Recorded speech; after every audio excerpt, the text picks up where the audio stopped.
Hey friends, welcome back to another episode of Mindful Money Nuggets.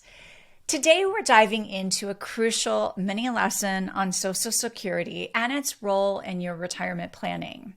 With so many changes in how we save for retirement, understanding Social Security is more important than ever. We'll cover the basics of Social Security, the political debate surrounding it, and why it's only one piece of your overall retirement plan.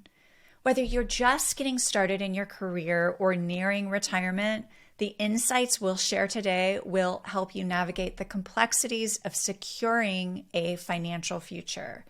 Let's get into it. Money isn't just about currency. I say this all the time. It's an emotional load we carry, often shaped by our experiences from as early as childhood. As a financial wellness coach, I have seen firsthand how financial stress can impact mental health. Introducing retirement planning into a financially struggling household can heighten anxiety and sometimes create some depression. This is why we need to shift our focus and our approach to financial education, focusing on action-based budgeting today that ensures a dignified future. Let's start by addressing the broader perspective of America's retirement readiness, or rather the lack thereof. Over half of Americans are underprepared for retirement, lacking adequate savings to maintain their standard of living. With private pensions dwindling and the future of Social Security uncertain, we need to ask, how did we get here and what steps can we take now? The traditional three-legged stool approach to retirement is pensions, Social Security, and personal savings. It has changed dramatically, however. Defined benefit pensions, once a substantial part of retirement income, have been largely replaced by defined contribution plans like 401ks. While 401ks offer tax benefits and control over retirement planning, they also have shifted the risk and the management burden onto the individuals. In the 1980s, 401k plans emerged as a supplement to employer-funded pensions. However, they have now become the primary retirement plan for most people. Despite their benefits, participation rates are low, contributions are modest, and many people take lump sum distributions rather than rolling them into a retirement account if they leave a job. Here's the crux of the issue. Many Americans aren't using the 401k plans effectively. The Federal Reserve's 2022 survey of consumer finances shows that only half of private industry workers who could contribute to a 401k do so. The median savings balance is around $87,000, which is far from adequate for a comfortable retirement. Given these challenges, Social Security has become increasingly crucial. Originally, it was intended to only replace about 40% of a person's working income. But today, many Americans rely on it for nearly 90% of their retirement income.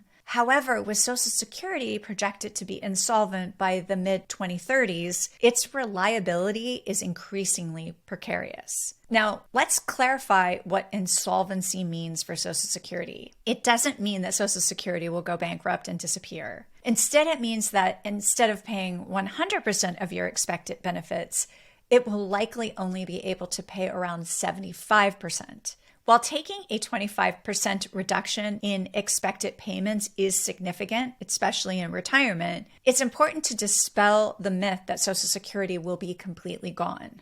As we go into the 2024 presidential election, it's important to understand that there are these solvency issues with Social Security, which necessitate some reform. Each party has proposed various ways to address these funding issues. The ideas from all parties and candidates could result in solutions, some temporary and some that would really help. But there is a cost to shoring up Social Security funds. Just like budgeting, to balance the future needs, it either has to cut benefits, its spending, or raise taxes, its income source. No surprise that in our current political landscape, the solution is different from each party. Let's take a look at each of the parties' positions. Former President Donald Trump and Republican presidential candidate has proposed not to cut Social Security benefits. However, during the COVID-19 pandemic, he deferred payroll taxes and has suggested on the campaign trail doing this again. Since payroll taxes fund Social Security, this could create a long-term funding issue, which only kicks the can further down the road, but doesn't solve the problem. In general, Republicans often suggest and favor privatizing Social Security or raising the retirement age. Privatization plans shift the risk to individuals, making them bear the full consequences of market fluctuations. Without getting too political here, we have a case study with 401ks showing us that shifting the risk to individuals is not a solution, but exacerbates our retirement crisis. Another suggestion Republicans have is to raise the retirement age, which will help extend Social Security, but does result in a benefits cut. Vice President and Democratic presidential candidate Kamala Harris supports continuing the Biden administration's agenda of protecting and expanding Social Security. This includes raising the payroll tax cap so higher earners contribute more to the system. The general Democratic view is outlined in the Democrats' Social Security 2100 Act, which proposes a 2% across-the-board benefit increase, more generous benefits for low-income seniors, and other enhancements. These benefits would be funded by subjecting earners over $400,000 to Social Security payroll taxes. Independent candidate Robert F. Kennedy Jr. opposes privatization of Social Security and advocates for expanding benefits to help low-income seniors and address economic inequalities. He aims to keep the program strong without cutting benefits, focusing on smart funding strategies. I will say there is not a lot of detail in the Kennedy plan on how his administration would pay for the expansion of benefits. Understanding these perspectives is essential as we plan for our future.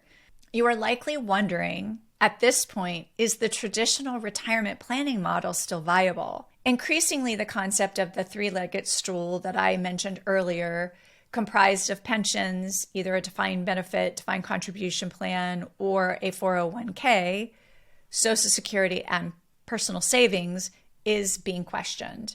Experts argue that this model is shaky at best, and today's reality suggests a new model might include working longer, reforming Social Security, increasing 401k contributions, and leveraging home equity. There's an Urban Institute article called "This is Not Your Parents' Retirement." It illustrates this fact by showing that starting in 2020, Generation X received about 37% of their income from Social Security at the age of 67, 24% from working, 22% from personal assets, mainly home equity, and 18% from employer retirement plans. I want you to visualize this as a three-legged stool, actually a four-legged stool, and think about this for a second. The Social Security leg is 37 inches long. The earnings from the work leg is 24 inches long. The personal assets leg is 22 inches long. The employer retirement plan is 18 inches long. This balance among these elements suggests a very wobbly stool, pointing to the need to reevaluate how we plan for retirement. So how do we bridge the gap between what we need for retirement and what we currently have? The answer lies in prioritizing financial wellness today. This involves disciplined savings, action-based budgeting, strategic debt reduction, and income diversification. The earlier you start savings, the better. So early and consistent savings. Utilize the time value of money to enhance your savings reserves.